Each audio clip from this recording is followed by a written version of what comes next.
আসসালামু আলাইকুম প্রিয় শিকারী বন্ধুরা। দেখুন আজকে আমি টোপটা বানাইছি ধপধপে সাদা। তো এই সাদা টোপটা আমি কিভাবে তৈরি করলাম সেটা একটু দেখে নিই। বর্তমান সময়ের সাথে এই সাদা ধপধপে টোপটা খুবই কার্যকরী। এটা পুকুরে বলেন, নদীতে বলেন, সব ক্ষেত্রেই এই টোপটা খুব সুন্দর এবং নরম তুলতুলে, মাছ ধরার জন্য খুবই উপযোগী একটা টোপ। আমি এই টোপটা কী দিয়ে তৈরি করলাম চলুন দেখে নিই।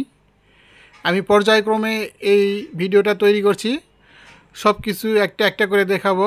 অনেক সময় প্লেটে করে একসঙ্গে দেখাইলে অনেকে বুঝতে পারে না, যার কারণে আমি আলাদা আলাদাভাবে দেখাচ্ছি।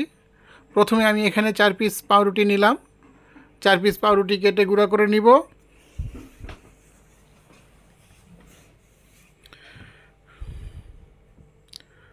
দেখুন আমার গুঁড়া করাটা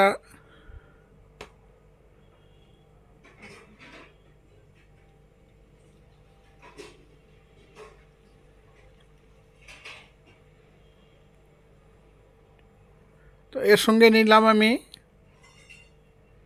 এটা হচ্ছে চিনি গুঁড়া চাল, ভাজে ব্লেন্ডিং করে নিছি। মাত্রই ব্লেন্ডিং করলাম, যার কারণে আমি পট সহকারে দেখাচ্ছি।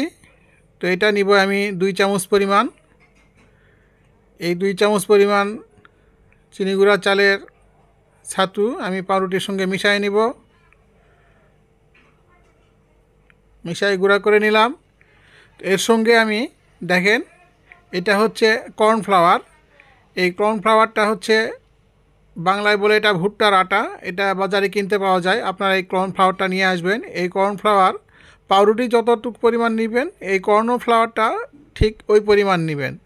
তো এই কর্নফ্লাওয়ার দেওয়া মাত্রই দেখেন যে আমার টোপটা খুব সুন্দর ধবধবে সাদা হয়ে গেছে। আমি এই কর্নফ্লাওয়ারটা মিশিয়ে নিলাম পাউরুটির সঙ্গে।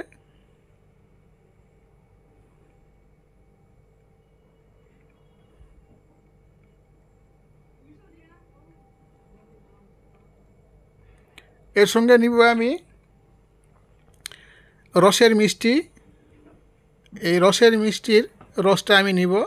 আমি মধু ইদানিং একটু কম ব্যবহার করি, কারণ মধুটা আমি ভালো মানের পাচ্ছি না, যার কারণে আমি মিষ্টির রসটা ব্যবহার করি। এটা সহজে আমি সংগ্রহ করতে পারি। আপনারা চাইলে মধু দিতে পারেন, কোনো সমস্যা নেই। আমি এই মিষ্টির রসটা নিয়ে নিলাম এখানে, পরিমাণ একটু বেশি। যেহেতু আমার কর্নফ্লাওয়ারটা দেওয়া আছে, সেহেতু টোপটা যেন মিষ্টি হয়।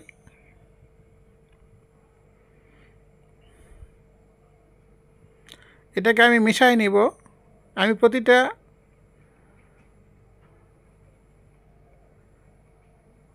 উপকরণে আলাদা আলাদা করে মিশাই নিব। তো এর সঙ্গে দিচ্ছি আমি গাওয়া ঘি।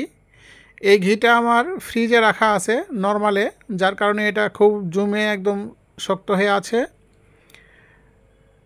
এটা ফ্রিজে রাখলে এর গুণাগুণটা ভালো থাকে, যার কারণে আমি ফ্রিজে রেখে দিই। যখন ব্যবহার করি তখন এখান থেকে নিয়ে যাই, যে পরিমাণ ব্যবহার করার দরকার ঠিক সেই পরিমাণ নিয়ে যাই। তো এখানে আমি 1 চামচ 1.5 চামচ পরিমাণে আমি এখানে গাওয়া ঘি নিলাম। গাওয়া ঘি নিয়ে এটাও মিশিয়ে নিব।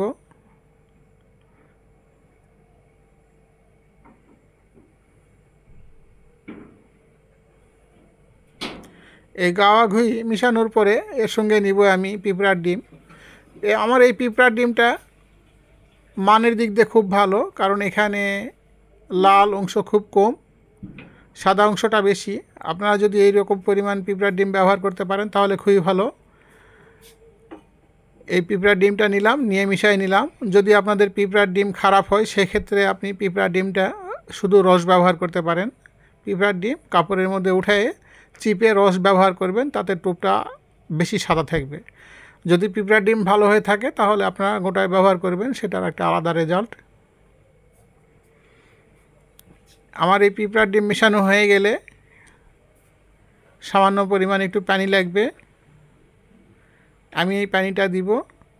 পানি দেওয়ার পরে আমার এই টোপটা খুব সুন্দর নরম তুলতুলে টোপ তৈরি হয়ে যাবে।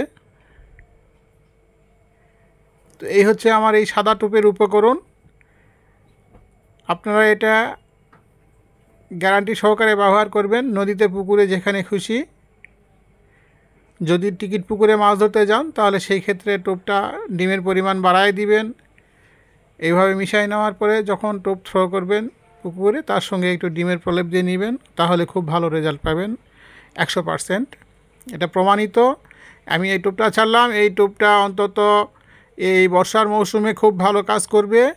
টোপের ধরন সব সময় সমান থাকে না, এখন বর্তমান যে পরিস্থিতি সেই ক্ষেত্রে এই টোপটা খুবই কার্যকরী, যার কারণে আমি এই টোপটার ভিডিও ছাড়লাম। আশা করি আপনাদের মাছ ধরার ক্ষেত্রে খুব সহায়ক ভূমিকা পালন করবে।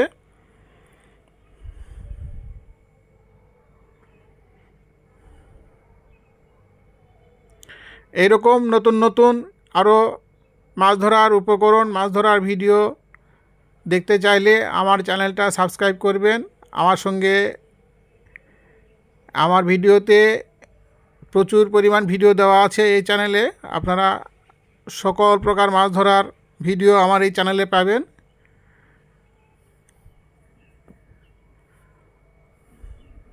দেখুন খুব সুন্দর নরম তুলতুলে টোপ। সব ধরনের মাছ বলেন, কালীবাউস, রুই, মৃগেল, কাতল, সব ধরনের মাছ এই টোপ খাবে।